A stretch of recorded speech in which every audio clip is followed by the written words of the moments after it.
Party ఆవిర్భవించి 25 సంవత్సరాలు అవుతున్న సందర్భంలో జరగబోయే రజతోత్సవ మహాసభ ఏదైతే ఉన్నదో అది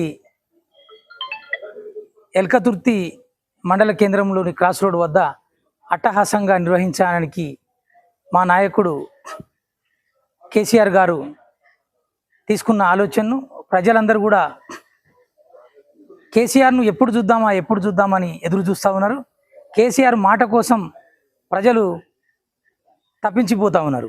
అదేవిధంగా ఈ సందర్భంగా చెప్పేది ఏంటంటే, తెలంగాణ ప్రజలందరికీ కేసీఆర్ అంటే ఒక ఆత్మస్థైర్యం, కేసీఆర్ అంటే ఒక ధైర్యం, కేసీఆర్ అంటే ఒక విశ్వాసం, కేసీఆర్ అంటే ఒక నమ్మకం. అసలు నాయకుడు ఎట్లున్నాడు, అసలు నాయకుడు అంటే ఎవరు అని తెలుసుకుంటే భారతదేశం అంతా కేసీఆర్ వైపు చూడాలి.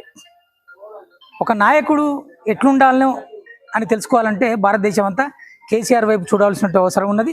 25 సంవత్సరాలు గడిచిన సందర్భంగా రజతోత్సవ సభ నభూతో నభవిష్యత్ అనే విధంగా ఇక్కడ ఏర్పాట్లు అద్భుతంగా జరుగుతున్నాయి. మరి మా నాయకుడు ఇక్కడ సతీష్ బాబు గారి ఆదేశాల మేరకు భీమదేవరపల్లి మండలం నుంచి వెళ్ళి 10,000 మంది పైగా ఈ సభకు హాజరు కాబోతున్నారు. రాష్ట్ర వ్యాప్తంగా ఈ సభకు 10 లక్షల పైమాటే మంది వస్తారని మొత్తం తప్పకుండా చెప్తా ఉన్నాం.